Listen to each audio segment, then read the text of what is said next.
keessanii kam jirtu ani buleettiin keessan nagaa kooti galata waaqayyoo haa ta'u kam jajjabaatti jirtu fayyuma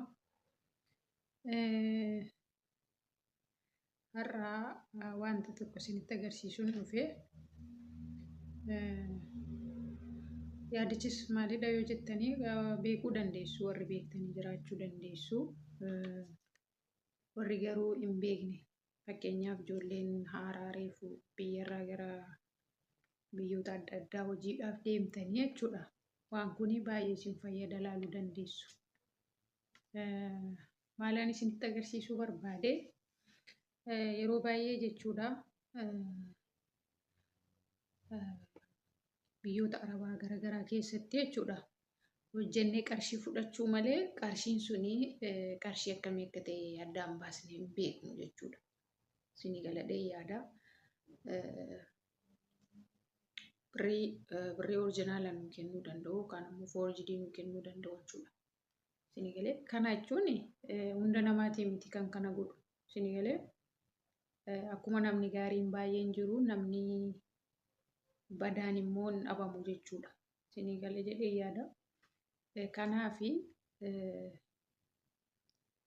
namoonni akka mataa isaaniititti nama ilaalanii wanta badaan isaan irra hin geenye akka nama biraarra illee ga'u kan hin barbaanne jiru jechuudha baay'een isaanii. Akkuma isiniin jedhe garuu badaan namaa immoo hin dhabamu. Isinii galee kanaafi yeroo kamuu jechuudha. Ani kan isinitti agarsiisu har'a doolaara irraati. Warroonni biyyoota garaagaraa keessa jirtanii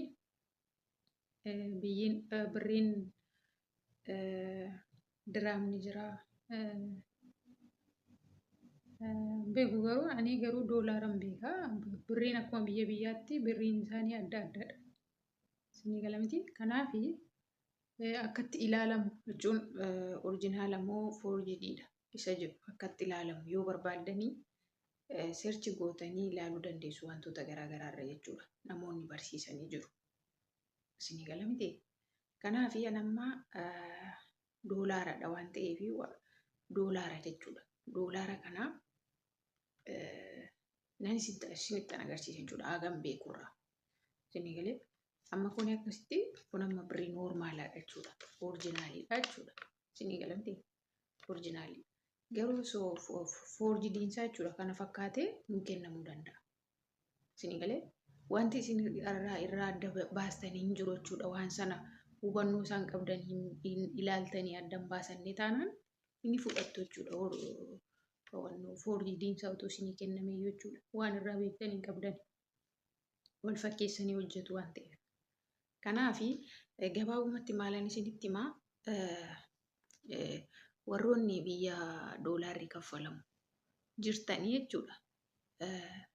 Karaa hedduudhaan irraa baruu dandeessu jechuudha. Doolaara oriijinaala ta'uusaa jechuukooti. Isinii galee fakkeenyaaf argaa jirtu miti. Akkas gatiittii kanarraa gatiittii namicharra jechuudha. Suura kanarraa akkas yeroo gootanii akka waan nama muruu wayii shaakirraayee wayii shaakirtaa wayiiti kan namatti dhaga'amu jechuudha. Kanaanis beekuu dandeessu. Inni biraan immoo kanuma jechuudha. Fuulli isaa akkasimi isuma kana akkasitti galagalchinee ofitti galagalchinee ifatti qabnee akkas yeroo ilaallu suurumti namicha kanaa jechuudha. Agartanii suurri nama kanaa deebi'ee asiin nutti mul'ata jechuudha. Isinii galee akkasitti ifatti yeroo ilaallu kan kanarraa hafee akkasumatti ifa keessatti yeroo akkasitti ol qabnee ilaallu barruun jechuudha. Barruun akkas fuula isaa kanarratti nutti mul'anne kunoo argitanii miti. Yoo mul'achuu baatee garuu dhiifama naa godha. Bakka asirra jechuudha. As toora kanarraa barruun jira jechuudha. Ifatti qabdanii yeroo akkasitti yeroo ilaaltanii barreeffamni 100 jedhu ni jira jechuudha. Waraqata isaa keessatti isinitti mul'ata. Isinii galee as waraqata isaa irratti alarratti barraa'ee osoo hin taane keessatti isinitti mul'ata jechuudha. Akkas gootanii gaafa ilaaltani. Inni kan biraa immoo jechuudha. Kanuma kana haala kanaan akkas Kun ishee kana haala kanaan jechuudha. Yeroo isin akkas sochoostanii jechuudha. Fakoonni addanarra jijjiiranii kuni bifti isaanii jechuudha. Bifti isaanii maal isiniin jedhaa?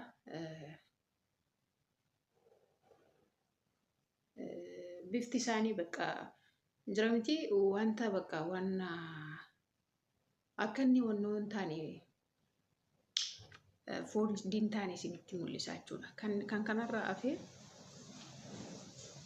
suurri qilleensi jira. Ifama qilleensatu nu jeeqaa jira. Isheen kanarraa hafti ammoo ishee kana argitu miti. Ishee kana argitu miti ishee gidduu kana ishee akka wannootiin maastishiitiin itti laxxafamtee itti fakkaatti garuu miti. Wanta itti laxxafame miti. Tumaan hojjetameera jechuudha. Isinii galee kanaafi kana ammaa kana keessa jechuudha. Osoo lilmee wayii jechuudha. Kana keessa ol keessanii kana jalaan wanti lilmee sana sinii fudhatu ni jira jechuudha. Isinii galee wanta itti laxxafamee wanta wannoo jedhame miti jechuudha. Kuni osoo lilmee wayii kun ishee kana gidduu jechuudha. Lilmee wayiitu galchitanii inni fudhata jechuudha.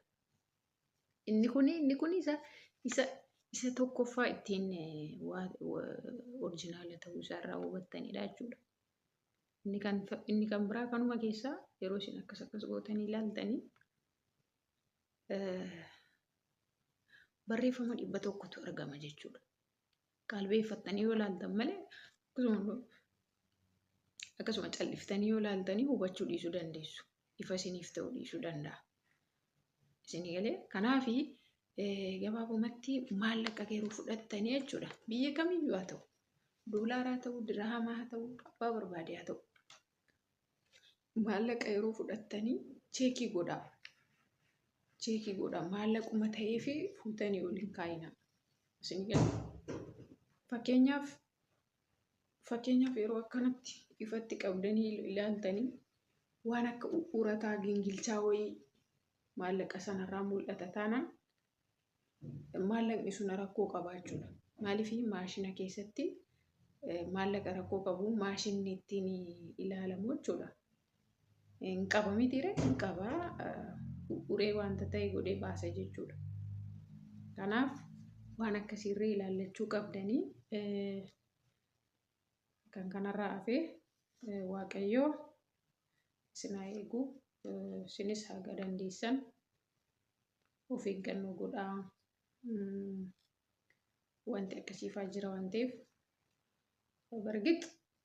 bargit jechuun akkuma namni gaariin baay'een jiru namni badaan muraasni hin dhabamu beektanii wanti waan namni akka waan akkanaa sharrii akkanaa namarratti dalagu waan ta'eef of eeggannoodhuma akkasiin gootaniif isiniin jechuu barbaada.